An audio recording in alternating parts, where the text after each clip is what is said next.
ಇವತ್ತಿನ ಕಾರ್ಯಕ್ರಮದಲ್ಲಿ ಕಳೆದ ಸಂಚಿಕೆಗಳಲ್ಲಿ ಮೊದಲ 3 ರಾಶಿಯವರು ಯಾವ ಬಣ್ಣದ ವಾಚ್ ಅನ್ನು ಧರಿಸಿದ್ರೆ ಅವರಿಗೆ ಯಾವ ರೀತಿ ಲಕ್ ಬರುತ್ತೆ, ಏನೆಲ್ಲ ಉಪಯೋಗ ಆಗುತ್ತೆ ಅನ್ನೋದ್ರ ಬಗ್ಗೆ ಮಾಹಿತಿಯನ್ನ ನೀಡಿದ್ವಿ. ಇವತ್ತಿನ ಕಾರ್ಯಕ್ರಮದಲ್ಲಿ ಮುಂದಿನ ರಾಶಿಯವರ ಬಗ್ಗೆ ತಿಳಿಸ್ಕೊಡ್ತೀವಿ. ಎಂದಿನಂತೆ ನಮ್ಮ ಜೊತೆ ಇದ್ದಾರೆ ಖ್ಯಾತ ಜ್ಯೋತಿಷಿ ಹಾಗೂ ಕ್ರಿಸ್ಟಲ್ ತಜ್ಞ ಆಗಿರುವ ಮೀತಾ ಅವರು. ಅವರನ್ನ ಕಾರ್ಯಕ್ರಮಕ್ಕೆ ಸ್ವಾಗತ ಮಾಡೋಣ. ಮೇಡಮ್ ನಮಸ್ತೆ, ಕಾರ್ಯಕ್ರಮಕ್ಕೆ ಸ್ವಾಗತ. ನಮಸ್ತೆ ಮೇಡಮ್, ನೀವು ಮೊದಲ 3 ರಾಶಿಯವರ ಬಗ್ಗೆ ಹೇಳಿದ್ರಿ. ವಾಚ್ನ ಈ ರೀತಿ ಕೂಡ ಕಟ್ಬೋದು, ಇಷ್ಟೆಲ್ಲ ವಾಚಿಂದ ಗೊತ್ತಾಯಿತು. ಸೊ ಹಾಗಾಗಿ ತುಂಬ ಜನ ಅದನ್ನು ಕಟ್ಟಿದ್ದಾರೆ, ಯೂಸ್ ಮಾಡಿದ್ದಾರೆ. ಸೊ ಫೀಡ್ಬ್ಯಾಕ್ ಕೂಡ ಹೇಳಿದ್ದಾರೆ, ಅದರಿಂದ ಒಳ್ಳೇದಾಗಿದೆ, ಎಸ್ ಹೌದು ಅಂತ ಒಂದು ಡಿಫ್ರೆನ್ಸ್ ಗೊತ್ತಾಗಿದೆ. ಸೊ ಈಗ ಮುಂದಿನ ರಾಶಿ ಕಟಕ ರಾಶಿಯವರು ಯಾವ ಬಣ್ಣದ ವಾಚ್ ಕಟ್ಟಬೇಕು? ಮುಂದಿನ ರಾಶಿ ಕಟಕ ರಾಶಿಯವರಿಗೆ ನೋಡಿ, ಇದನ್ನು ನಾನು ಏನು ಹೇಳ್ತಾ ಬಂದೆ, ಆ ಕಲರು ಅದು ವೈಬ್ರೇಷನ್ನು ಅದು ಅದೃಷ್ಟ ತಂದುಕೊಡುತ್ತೆ ಅಂತ ಹೇಳ್ತಾ ಇದ್ದೆ. ಅದೇ ರೀತಿ ಕಟಕ ರಾಶಿ, ಯಾಕಂದರೆ ರಾಶಿಗಳಲ್ಲಿ ಒಂದೊಂದು ರಾಶಿಗಳಲ್ಲೂ ಆ ಗ್ರಹಗಳಿರುತ್ತೆ.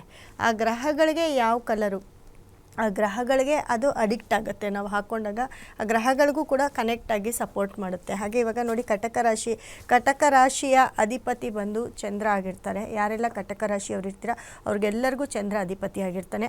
ಸೊ ಕಟಕ ರಾಶಿಯವರು ತುಂಬ ಯೂಸ್ ಮಾಡಬೇಕಾಗಿರೋಂಥ ಕಲರು ವಾಚ್ ಅಂತ ಅಂದರೆ ನೋಡಿ, ಅವರು ಬೆಲ್ಟು ಮತ್ತು ಮೆಟಲು ಎರಡೂ ವಾಚನ್ನು ಯೂಸ್ ಮಾಡ್ಬೋದು. ಯಾಕಂದರೆ ಅಲ್ಲಿ ಚಂದ್ರ ಕೂಡ ತುಂಬ ಅವನಿಗೆ ಬಿಳಿ ಅಂದರೆ ವೈಟ್ ಕಲರು, ಬಿಳಿ ಬಣ್ಣದ ವಾಚು, ಬಿಳಿ ಬಣ್ಣದ ಡಯಲ್ಲು, ಅದರಲ್ಲಿ ಎಲ್ಲೋ ಒಂದು ಸ್ವಲ್ಪ ಸ್ಟೋನ್ಸ್ ಇರೋದು ಅಥವಾ ಮುತ್ತಿರೋದು, ಈ ರೀತಿ ಸ್ವಲ್ಪ ನೋಡೋಕ್ಕೆ ತುಂಬ ಚೆನ್ನಾಗಿರಬೇಕು. ಆ ಥರ ವಾಚನ್ನು ನೀವು ಯೂಸ್ ಮಾಡಿದ್ರೆ ತುಂಬ ನಿಮಗೆ ಪಾಸಿಟಿವ್, ನಿಮಗೆ ಅದೃಷ್ಟ. ಯಾಕಂದರೆ ನಮ್ಮ ರಾಶಿಗಳಿಗೆ ನಮಗೆ ಅಧಿಪತಿ ಯಾರಿರ್ತಾರೋ, ಗ್ರಹಗಳು ಯಾರಿರ್ತಾರೋ ಅವ್ರಿಗೆ ಇಷ್ಟ ಆಗೋ ಥರ ನಾವು ಮಾಡ್ಕೊಳ್ಬೇಕಾಗತ್ತೆ. ಮತ್ತು ಅವ್ರಿಗೆ ಯಾರು ಆಪೋಸಿಟ್ ಇರ್ತಾರೋ ಆ ಒಂದು ಕಲರ್ನ ನಾವು ತ್ಯಜಿಸ್ಬೇಕಾಗತ್ತೆ.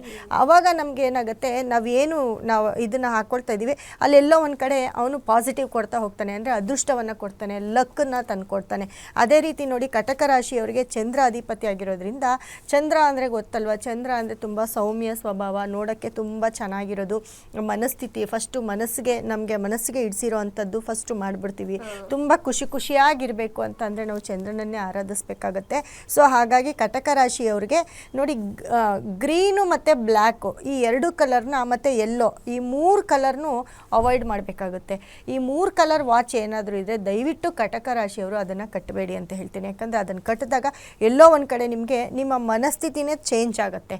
ಅಂದರೆ ಏನೋ ಪ್ರಿಪೇರ್ ಮಾಡ್ಕೊಂಡು ಹೋಗಿರ್ತೀರ, ಅಲ್ಲಿ ಸಡನ್ನಾಗಿ ಬ್ಲ್ಯಾಂಕ್ ಆಗೋದು, ಅಲ್ಲಿ ಮಾತಾಡ್ದಿರ ಇರೋದು ಅಥವಾ ಬರೀದಿರ ಇರೋದು, ಅಥವಾ ಒಂದು ಮೀಟಿಂಗ್ ಹೋದಾಗ ಅಟೆಂಡ್ ಮಾಡ್ತಿರೋದು, ಒಂದು ಕೆಲ್ಸಕ್ಕೆ ಹೋದಾಗ ನಿಮ್ಮ ಮನಸ್ಸು ಹಾಳಾಗೋದು, ಈ ಥರ ಆಗ್ತಾ ಇರುತ್ತೆ ಕಟಕ ರಾಶಿಯವರಿಗೆ. ಹಾಗಾಗಿ ಕಟಕ ರಾಶಿಯವರು ಗ್ರೀನು ಮತ್ತು ಬ್ಲ್ಯಾಕು ಮತ್ತು ಯೆಲ್ಲೋ ಕಲರ್ನ ಅವಾಯ್ಡ್ ಮಾಡಿ ಈ ಬಣ್ಣದ ವಾಚ್ಗಳನ್ನ ಕಟ್ಟಲೇಬೇಡಿ.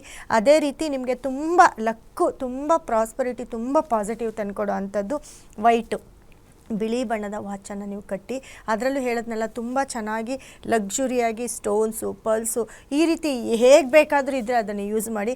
ಅದೇ ರೀತಿ ರೆಡ್ ಕಲರ್ ವಾಚನ್ನು ಕೂಡ ನೀವು ಕಟ್ಬೋದು. ಕೆಂಪು ಬಣ್ಣದ ವಾಚ್ ಕೂಡ ನಿಮಗೆ ಎಲ್ಲೋ ಒಂದು ಕಡೆ ನಿಮ್ಮನ್ನ ಪುಷಪ್ ಮಾಡುತ್ತೆ.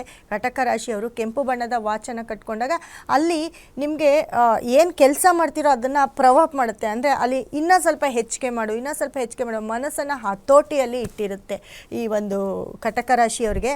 ಅದೇ ರೀತಿ ಬೆಲ್ಟ್ ಮತ್ತು ಮೆಟಲ್ಲು ಈ ಎರಡೂ ಒಂದು ಕಾಂಬಿನೇಷನಲ್ಲಿ ನೀವು ಹಾಕ್ಕೊಳ್ಬೋದು. ಮತ್ತು ನಿಮಗೆ ಡಯಲ್ ಬಂದು ನೋಡಿ, ನಿಮಗೆ ರೌಂಡ್ ಆದರೂ ಸರಿ ಅಥವಾ ಸ್ಕ್ವಯರ್ ಆದರೂ ಸರಿ, ಆದರೆ ಸ್ವಲ್ಪ ದೊಡ್ಡ ಡಯಲ್ ಇರೋದನ್ನು ಕಟ್ಕೊಂಡ್ರೆ ಕಟಕ ರಾಶಿಯವರು ಅಲ್ಲಿ ಅವ್ರಿಗೆ ಹೆವಿ ಲಕ್ ಬರುತ್ತೆ, ಹೆವಿ ಪಾಸಿಟಿವ್ ಲಕ್ಕು, ಅದೃಷ್ಟ. ಯಾಕಂದರೆ ಪದೇ ನೀವು ವಾಚನ್ನು ನೋಡ್ಕೊಳ್ತಾ ಇರ್ತೀರ, ಟೈಮನ್ನು ನೋಡ್ಕೊಳ್ತೀರ.